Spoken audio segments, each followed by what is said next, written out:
Law is often imagined as a closed book, written once, guarded fiercely, and applied without deviation. Rome never really believed that fairy tale. Long before modern judges began interpreting statutes or courts quietly reshaped societies through precedent, Roman praetors were already doing something remarkably flexible and surprisingly modern. They were not legislators in the strict sense, yet they quietly transformed Roman law year after year. Not by rewriting statutes, but by filling their silences. This is the story of the Praetor's Edict, a legal instrument that turned rigid archaic law into a living system, capable of adapting to new economic realities, social tensions, and moral expectations, without formally breaking tradition. The problem with ancient law. Early Roman law, especially the ius civil, was brutally conservative. It was tied to ritual, formula, and citizenship. Legal actions depended on precise words spoken at the right time. Miss a phrase, and you lost, even if justice was on your side. Worse still, this law was designed for a small agrarian city-state, not a sprawling Mediterranean empire full of foreigners, merchants, freedmen, and complex contracts.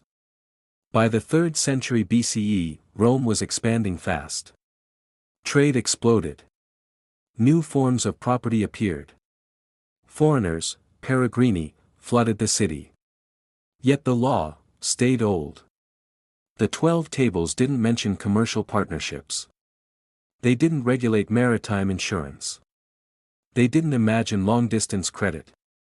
Rome faced a classic legal crisis. Society evolved faster than legislation. Enter the praetor. Who was the praetor, really? The praetor was not a judge in the modern sense. He didn't decide guilt or innocence. Instead, he controlled procedure, and in Roman law, procedure was power. Every year, newly elected praetors announced an edict, edictum, a public declaration listing which legal actions they would allow during their term. If you wanted to bring a case, the praetor decided whether you even had a legal path to court.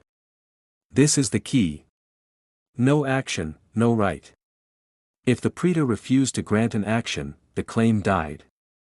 If he created one, a new right was effectively born. The edict as a legal toolbox. The praetor's edict was not random improvisation.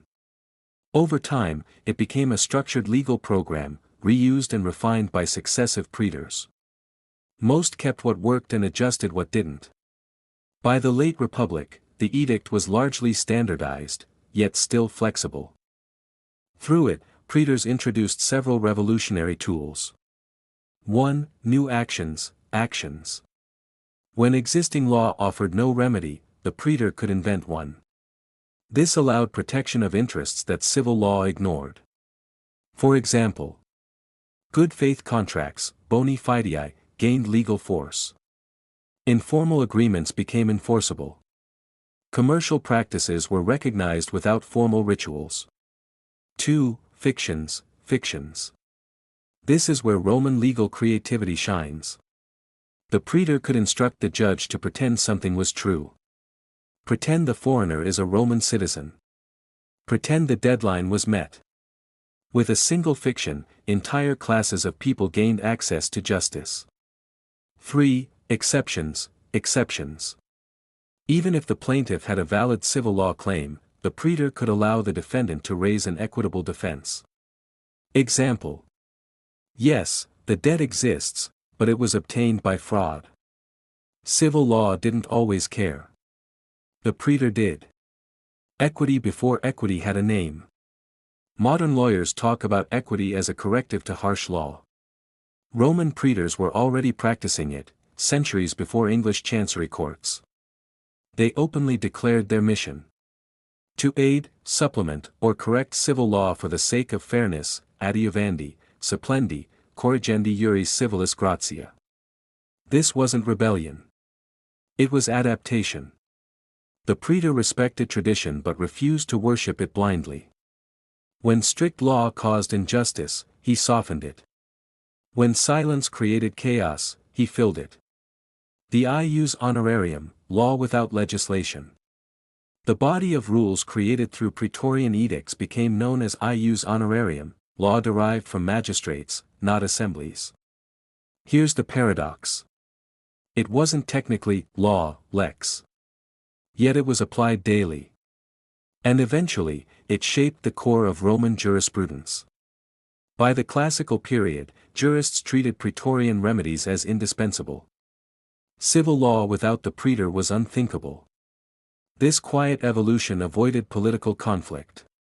Instead of passing controversial statutes, Rome let magistrates adapt law incrementally. A masterclass in institutional flexibility. Foreigners, merchants, and the Praetor Peregrinus. One of the most transformative figures was the Praetor Peregrinus, responsible for disputes involving non-citizens. Since foreigners had no standing under ius civil, this praetor had to innovate, or abandon justice altogether. What emerged was a more universal legal logic, less ritual, more reason, less citizenship, more fairness. Many scholars see here the roots of ius gentium, a kind of proto-international law. Commerce demanded predictability. The praetor delivered it. From annual edict to imperial code. Over time, the edicts stopped changing dramatically. Under Emperor Hadrian, 2nd century CE, it was officially consolidated into the Edictum Perpetuum, finalized by jurist Salvius Julianus. Ironically, what began as a flexible, annually revised tool became fixed, absorbed into imperial authority. Yet its legacy endured.